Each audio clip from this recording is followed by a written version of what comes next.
Assalamualaikum warahmatullahi wabarakatuh. Alhamdulillah wassalatu wassalamu ala rasulillah wa ala alihi wa sahbihi wa mawalah, amma ba'du. Qala al-muallifu, telah berkata Kiai Muallif atau Kiai Musannif tentang bab dzikir. Dzikir yang pertama adalah untuk menghilangkan segala sifat kelalaian. Dzikir itu dibagi dua. Ada dzikir yang sifatnya asal bunyi, mulutnya la ilaha illallah, la ilaha illallah, la ilaha illallah, dalam tingkatan dunia aulia ulama sholihin, tapi kita termasuk yang ghaflah, lalai. Adapun dzikir yang kedua, dzikir yang disertai dengan ihsan. Yang disertai dengan ihsan ialah anta budallah ka'annaka tarah fa in lam takun tarah fa innahu yarah. Bersembah sujudlah seolah kepada Allah seolah-olah kita mengetahuinya. Tapi apabila tidak bisa, merasa dilihat dan didengar oleh Allah Subhanahu wa ta'ala. Bila mana kita selalu merasa didengar, dilihat oleh Allah, ditunjang zikirnya ini akan meningkatkan luar biasa. Sebab kalimat ghaflah itu tidak terletak di dalam hati saja. Kalau hatinya sudah lupa, pancaran lupanya juga ke mata. Kalau sudah lupa ke mata, pancaran lupanya juga ke telinga. Kalau sudah ke telinga, pancaran lupanya ke perilaku kita, mulut kita. Termasuk orang-orang yang lupa kepada Allah. Kalau kita tidak lupa kepada Allah, pasti yang keluar dari setiap mulutnya akan diperhitungkan.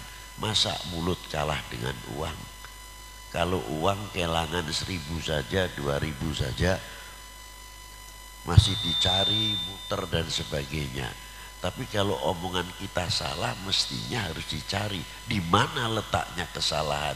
Mengapa kita harus ghaflah, harus lalai, sehingga kita menjadi golongan orang yang lupa. Yang kedua, mulut kita. Yang kedua namanya mata kita. Kalau mata kita sudah lupa, lihat apapun didukung oleh amarah, sering banyak didukung oleh nafsunya.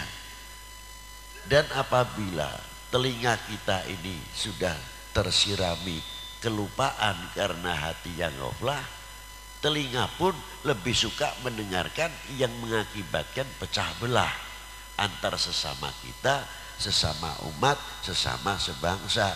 Karena apa? Telinganya kegolong telinga yang ghaflah kepada Tuhannya.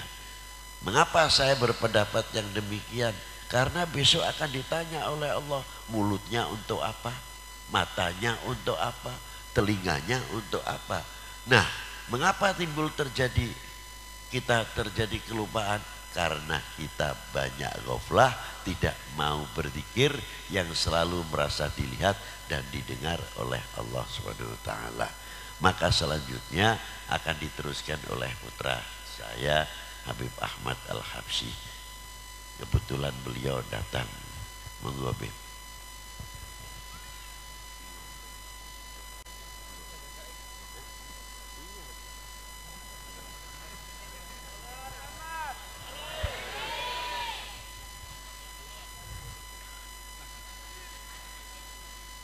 Bismillahirrahmanirrahim. Assalamualaikum warahmatullahi wabarakatuh. Alhamdulillah, alhamdulillahilladzi hadana li hadza wa ma kunna linahtadiya laula an hadanallah. Subhanaka la ilma lana illa ma 'allamtana innaka antal alimul hakim. Rabbi syrah li sadri wa yassir li amri wa hlul 'uqdatam min lisani yafqahu qawli. Allahumma salli wa sallim ala sayyidina Muhammadin miftahi bab rahmatillah adada ma fi ilmillah salatan wa salaman daimaini bidawami mulkillah wa ala alihi wa sahbihi ajma'in amma ba'du.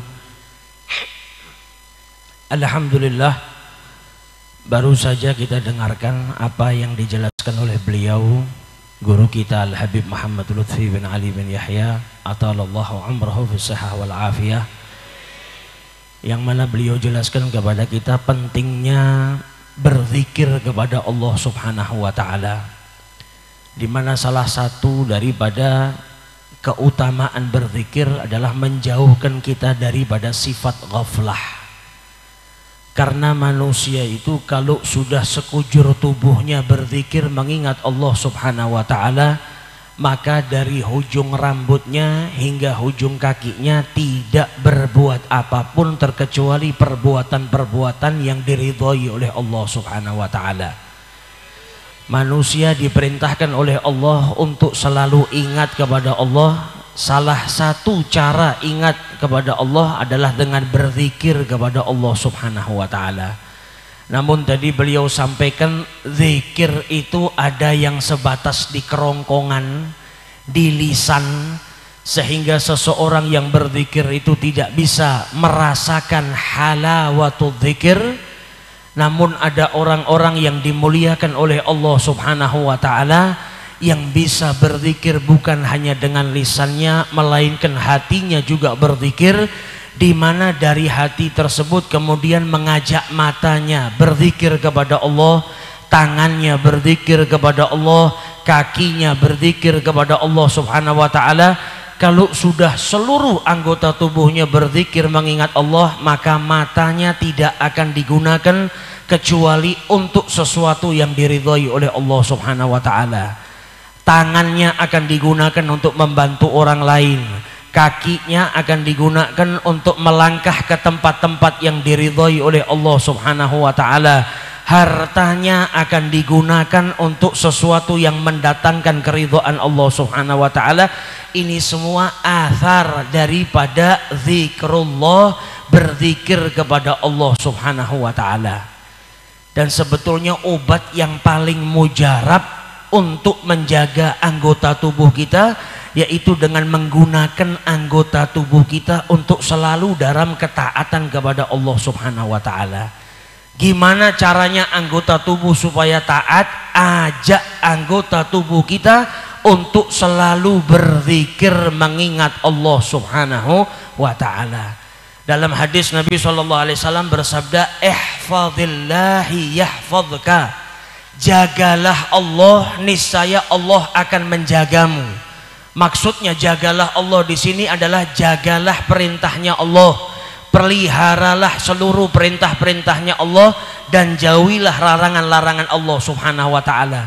Manusia yang hatinya tidak ingat kepada Allah, maka dia akan mengikuti hawa nafsunya, tidak akan taat kepada Allah, tidak akan menjaga perintah-perintah Allah, tidak akan menjauhi perkara-perkara yang diharamkan oleh Allah Subhanahu wa taala. Namun dampaknya hati yang ingat kepada Allah akan mengajak anggota tubuh yang lain untuk ingat kepada Allah. Dikatakan oleh Rasulullah, idza saluhat, satu gumpalan yang ada pada diri manusia yang disebut dengan hati ini kalau baik, sekujur tubuhnya akan baik. Kalau sudah hatinya baik, tangannya baik, matanya baik, kakinya baik, berarti seluruh tubuhnya akan digunakan untuk ketaatan kepada Allah Subhanahu wa taala. Kalau sudah taat berarti dia telah menjaga hak-haknya Allah Subhanahu wa taala, menjaga perintahnya Allah dan menjauhi larangannya Allah Subhanahu wa taala. Nah, orang yang menjaga ini yang disebut dengan menjaga Allah dalam arti kata menjaga perintahnya Allah dan menjauhi larangannya Allah, maka dia pun akan dijaga oleh Allah Subhanahu wa taala. Bukan hanya dirinya, anaknya, anak daripada anaknya, cucunya, keturunannya akan dijaga oleh Allah Subhanahu wa taala berkat orang tua yang baik, orang tua yang saleh. Wa kana abuhuma salihah. Ketika orang tuanya saleh, orang tuanya menjaga dirinya, maka imbalannya dari Allah, orang tersebut dijaga, keluarganya dijaga, anak-anaknya dijaga, keturunannya dijaga oleh Allah Subhanahu wa taala. Makanya terkadang kita dapati ada orang sudah tua, usianya mungkin 80, 90, 100 tahun, tapi daya ingatnya masih kuat, hafalannya masih kuat, matanya masih tajam, berjalannya masih luar biasa seperti pemuda. Para ulama-ulama terdahulu mereka sudah tua tapi fisiknya masih seperti anak muda. Ketika ditanya apa rahasianya, bukan hanya makan makanan yang bergizi, bukan hanya aktif berolahraga, itu hanya nomor sekian daripada aktivitas yang dilakukan. Namun mereka diberi kekuatan oleh Allah sampai daya ingatnya pun kuat luar biasa. Mereka menjawab apa? Hadhil jawarih, ini anggota tubuh mulai dari kecil aku jaga untuk tidak bermaksiat, aku gunakan untuk ketaatan kepada Allah, digunakan untuk berzikir mengingat Allah Subhanahu wa taala, maka anggota tubuh ini pun dijaga oleh Allah Subhanahu wa taala. Sudah tua, daya hafalnya masih kuat, berdirinya masih kuat, jalannya masih seperti anak muda. Karena apa? Anggota tubuhnya dijaga. Anggota tubuhnya diajak untuk selalu berzikir, ingat kepada Allah Subhanahu wa taala. Nah, orang-orang yang hatinya zakir, hatinya ingat kepada Allah, berarti di dalam hatinya ada timbangan. Gak berbuat apapun kecuali ditimbang terlebih dahulu. Kira-kira kalau saya perbuat ini diridhoi oleh Allah atau sebaliknya dimurkai oleh Allah. Tidak berbuat apapun terkecuali untuk mendapatkan keridhaan Allah Subhanahu wa taala. Karena apa? Hatinya selalu terkoneksi kepada Allah Subhanahu wa taala. Karena pada hakikatnya orang yang berzikir itu memperkuat jaringan dengan Allah. Kalau zaman sekarang ini orang punya handphone, semuanya punya jaringan internet. Tapi berbeda-beda. Ada yang jaringan internetnya sinyalnya ada logo angka 4,5. Ada yang cuma angka 4 4G. Yang 4G itu kalau butuh mau buka apapun cuma diklik saja langsung kebuka. Butuh informasi apa sekali sentuh langsung kebuka, nggak pakai lelet. Tapi ada juga yang handphonenya mungkin jelek, jaringannya 3G lebih lambat. Jaringannya 2G terkadang ngirim surat berjam-jam tidak masuk. Kirim WhatsApp bisa 10 menit, 20 menit. Itu hanya lingkaran seperti jam, tidak nyampe-nyampe. Ada lagi yang nggak ada sinyalnya, sama sekali nggak bisa dipakai buat telepon, nggak bisa dipakai buat komunikasi. Itu keadaan manusia dengan Allah Subhanahu wa taala. Orang yang hubungannya dengan Allah kuat, sinyalnya ibarat 4G. Kalau berdoa angkat tangan kepada Allah, ya Rabb, kata Allah apa? Belum minta sudah diijabahi. Itu orang yang koneksinya kuat. Ngangkat tangan baru berucap ya Rabb, belum mengutarakan isi hatinya sudah diijabahi oleh Allah Subhanahu wa taala. Ada orang yang di bawahnya itu 3G, doa sama Allah setahun 2 tahun minta sama Allah tidak diijabahi. Karena apa? Koneksinya terlalu lemah. Ada lagi yang koneksinya lebih lemah, ada lagi yang sama sekali nggak ingat dengan Allah, yang disebut dengan ghaflah. Itu orang punya pesawat telepon tapi nggak ada nomornya, nggak ada jaringannya, hanya telepon, nggak bisa dipakai buat nelpon, nggak bisa dipakai buat SMS, nggak bisa dipakai buat komunikasi. Itulah hatinya orang-orang yang ghafil, lalai kepada Allah Subhanahu wa taala. Dan kita yang duduk di sini berharap supaya bisa merasakan kelezatannya dalam berzikir kepada Allah Subhanahu wa taala. Karena setiap amal ibadah ada rasanya. Orang pegang handphone itu nggak dimakan. Tapi ada orang yang duduk dengan handphone, buka YouTube, buka WhatsApp, buka sosial media 2 jam, 3 jam, tidak bergerak, tetap membuka asyik dengan handphonenya. Karena apa? Setiap pekerjaan yang dicintai mendatangkan kenikmatan. Jadi jawaban amaliyah orang terdahulu dijawab di zaman kita sekarang. Dulu kita heran, Al-Imam Ali Zainal Abidin radhiyallahu taala anhu punya wirid setiap malam 1000 rakaat. Kita mungkin bertanya, kok bisa sholat 1000 rakaat? Kok betah? Kok nggak capek? Ada yang menghatamkan Al-Quran Al-Imam Syafi'i sehari 1 kali, kalau di bulan Ramadan sampai 2 kali. Ini bagaimana caranya? Zaman sekarang terjawab. Al-Imam Syafi'i membaca Al-Quran asyiknya seperti kita zaman sekarang buka sosial media. Al-Imam Ali Zainal Abidin sholat ribuan rakaat merasakan kenikmatan sebagaimana kalau kita buka handphone, baca kabar-kabar berita sehingga kita bisa betah duduk 2-3 jam tidak bergerak sebagaimana kita ngerasakan kelezatannya pegang handphone.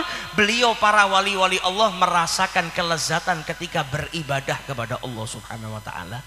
Nah, duduknya kita, hadirnya kita di sini, kita melatih diri kita supaya merasakan kelezatan. Dan kalau kita mau berpikir lebih jauh, kita ini insya Allah tergolong orang-orang yang beruntung. Karena tadi kita istighfar berapa ratus kali, kita baca kalimat tauhid la ilaha illallah, la ilaha illallah berapa kali. Padahal satu kalimat la ilaha illallah yang kita baca itu melewati buku catatan amal kita mencari amal baik.